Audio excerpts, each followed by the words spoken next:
अगर शासन को समझना है तो हमें जमीन की आवाज सुननी पड़ती है। आज हम हरियाणा के रतिया विधानसभा क्षेत्र के जरिए ठीक यही करने की कोशिश करेंगे। देखिए, चुनाव सिर्फ आंकड़े नहीं होते, ये लोगों की उम्मीदों, उनकी जरूरतों और उनकी आवाज का आईना होते हैं। तो ये है रतिया। इसकी मिट्टी की अपनी कहानी है जो यहाँ के हर राजनीतिक फैसले में झलकती है। चलिए इस कहानी को और गहराई से समझते हैं। आज की हमारी चर्चा इन 5 हिस्सों में बटी है। पहले हम रतिया की नब्ज टटोलेंगे, फिर चुनावी आंकड़ों के संकेतों को समझेंगे। इसके बाद जनादेश का विश्लेषण करेंगे, भविष्य के लिए एक चतुर्मुख मार्ग देखेंगे और आखिर में बात करेंगे कि कैसे एक जनादेश को जनता के अटूट विश्वास में बदला जा सकता है। तो सबसे पहले किसी भी चुनाव के विश्लेषण से पहले जरूरी है कि हम उस जगह की जमीनी हकीकत को समझें। आखिर रतिया की जमीन और यहाँ के लोग क्या कहते हैं। रतिया में कुल मतदाता हैं 2,27,040। अब ये सिर्फ एक नंबर नहीं है, इसके पीछे इतने ही परिवारों की, इतने ही लोगों की उम्मीदें और आकांक्षाएं जुड़ी हुई हैं। और यहाँ की सबसे खास बात यह है कि रतिया के लोग अपनी जिम्मेदारियों को लेकर कितने सजग हैं। वे सिर्फ वोटर नहीं बल्कि लोकतंत्र में सक्रिय भागीदार हैं। लगातार 70 से 80% मतदान इस बात का जीता जागता सबूत है। ये हमारे संवैधानिक मूल्यों का सम्मान है, जहां हर एक व्यक्ति का वोट, उसकी गरिमा और उसकी आवाज को महत्व दिया जाता है। अच्छा, अब यहाँ की राजनीति को चलाने वाले मुख्य सामाजिक समूह कौन है, इसको समझना भी बेहद जरूरी है। यहाँ लगभग 30% आबादी अनुसूचित जाति समुदाय की है और करीब 25 से 30% जाट समुदाय की। ये 2 सबसे बड़े और प्रभावशाली समूह हैं। तो सवाल ये उठता है कि इन अलग अलग समुदायों को, इन सब लोगों को कौन सा एक ऐसा मुद्दा है जो एक साथ ले आता है? उनकी सबसे बड़ी, सबसे बुनियादी शिकायत क्या है? और इसका जवाब सिर्फ एक शब्द में है, पानी। यहाँ पीने और सिंचाई दोनों के लिए पानी की जो किल्लत है वो कोई चुनावी मुद्दा नहीं, वो एक अस्तित्व का संकट है। यही संकट यहाँ के लोगों की सोच को, उनके वोट को और आखिर में पूरे जनादेश को आकार देता है। तो ये जो जमीनी हकीकत है, ये जो लोगों का दर्द है, वो चुनावी नतीजों में कैसे दिखा? चलिए अब जरा आंकड़ों की बात करते हैं, क्योंकि ये संख्याएं सिर्फ अंक नहीं बल्कि लोगों की बुलंद आवाज हैं। तो देखिए 2024 के नतीजे। इंडियन नेशनल कांग्रेस को मिला करीब 52.5% वोट और भारतीय जनता पार्टी को 39.5%। ये आंकड़े एक बहुत ही साफ जीत की तरफ इशारा कर रहे हैं। ये कोई छोटी मोटी जीत नहीं थी। जीत का अंतर था 21,442 वोटों का। ये वोट शेयर का सीधा 13% है और राजनीति की भाषा में इसे एक बहुत बड़ी और निर्णायक सत्ता विरोधी लहर माना जाता है। तो भविष्य में किसी भी पार्टी को अगर रतिया में अपनी स्थिति एकदम चट्टान की तरह मजबूत करनी है तो गणित क्या कहता है? आंकड़े साफ हैं। उन्हें करीब 55 से 58% वोट शेयर तक पहुंचना होगा, यानी आज के मुकाबले लगभग 10 से 15,000 और वोट अपने साथ जोड़ने होंगे।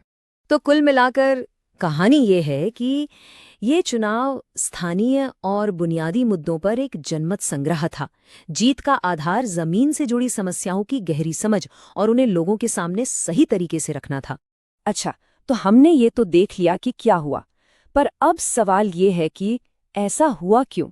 इन नतीजों के पीछे के असली सिस्टमैटिक कारण क्या थे? चलिए अब इसका विश्लेषण करते हैं। रतिया का चुनावी इतिहास देखिए, बड़ा दिलचस्प है। यहाँ जीत हार हमेशा से बहुत करीबी रही है।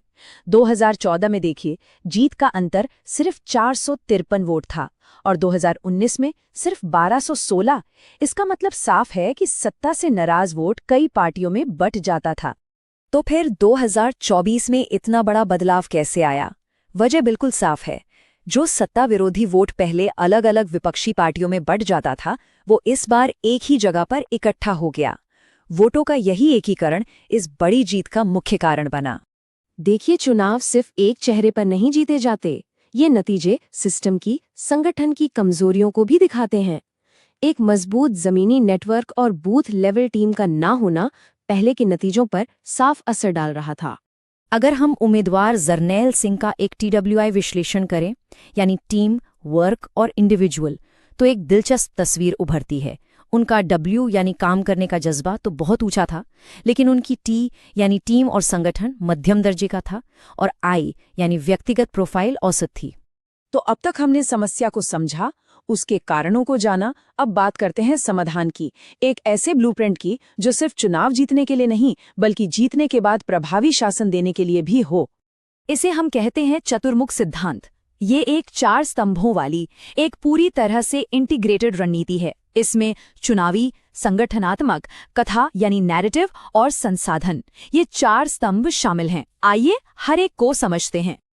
पहला स्तंभ है चुनावी रणनीति। यहाँ बात बड़े बड़ी रैलियों की नहीं बल्कि डेटा के आधार पर एक एक गांव, एक एक बूथ और एक एक स्विंग वोटर को समझने और उनसे जुड़ने की है। ये एक साइंटिफिक अप्रोच है। दूसरा स्तंभ है संगठन। देखिए, कोई भी लीडर बिना एक मजबूत और जवाबदेह जमीनी टीम के चुनाव नहीं लड़ सकता। ये टीम उसकी सेना की तरह होती है। इस स्तंभ का फोकस इसी संगठनात्मक मशीनरी को गांव-गांव, बूथ-बूथ पर फिर से खड़ा करना है। तीसरा और बहुत जरूरी स्तंभ है कहानी यानी नैरेटिव। आपकी बात लोगों तक पहुंचे कैसे, और सिर्फ पहुंचे ही नहीं बल्कि उनके दिल को छुए। ये कहानी पानी, नौकरी और सम्मान जैसे असली मुद्दों के इर्द गिर्द बुनी जानी चाहिए। और ये जरूरी है कि कहानी प्रामाणिक हो, लोगों की अपनी हो। यहाँ सार्वजनिक भाषण की जिम्मेदारी भी आती है और लोगों की निजता का सम्मान भी, ताकि किसी की कहानी का इस्तेमाल बिना सहमति और गरिमा के ना हो। और आखिर में इन सब को चलाने के लिए क्या चाहिए? चौथा स्तंभ, संसाधन। यहाँ बात सिर्फ पैसे की नहीं बल्कि समय, टेक्नोलॉजी और पैसे का सही और स्मार्ट तरीके से इस्तेमाल करने की है। सही जगह पर लगाया गया 1 रुपया गलत जगह लगे 100 रुपयों से ज्यादा असरदार होता है। तो ये 4 स्तंभ मिलकर जीत का रास्ता तो बनाते हैं, लेकिन असली काम तो जनादेश मिलने के बाद शुरू होता है। सबसे बड़ा सवाल ये है कि इस जनादेश को जनता के अटूट विश्वास में कैसे बदला जाए। आगे का रास्ता क्या है? और विश्वास का रास्ता वहीं से शुरू होता है जहां से लोगों की शिकायतें शुरू होती हैं। देखिए, आज भी रतिया की 3 सबसे बड़ी समस्याएं वही हैं: पीने का पानी, सिंचाई का संकट और खेती से घटती आमदनी। जब तक इन समस्याओं पर काम नहीं होगा, विश्वास अधूरा रहेगा। और यहीं पर इस पूरे ब्लूप्रिंट का सार है। याद रखिए, विश्वास नारों से नहीं, सेवा से बनता है। ये तब बनता है जब लोगों की शिकायतों को सुना जाता है और फिर उन्हें हल किया जाता है। एक ऐसा सिस्टम बनाना होगा जो हमेशा लोगों से जुड़ा रहे। तो अंत में हम ये कह सकते हैं कि रतिया की राजनीतिक मिट्टी उपजाऊ है, बदलाव की फसल के लिए पूरी तरह तैयार है। पर इस मिट्टी पर मेहनत करने के लिए, सेवा का हल चलाने के लिए कौन तैयार है? ये सवाल सिर्फ रतिया का नहीं बल्कि आज हमारे लोकतंत्र का है। अगर आप एक जन केंद्रित नेता बनना चाहते हैं और अपने निर्वाचन क्षेत्र का उत्थान करना चाहते हैं तो blueprintstrategies.ai से mgr@blueprintstrategies.ai पर संपर्क करें या 08042041602 पर कॉल करें। राजनीति से परे उद्देश्य।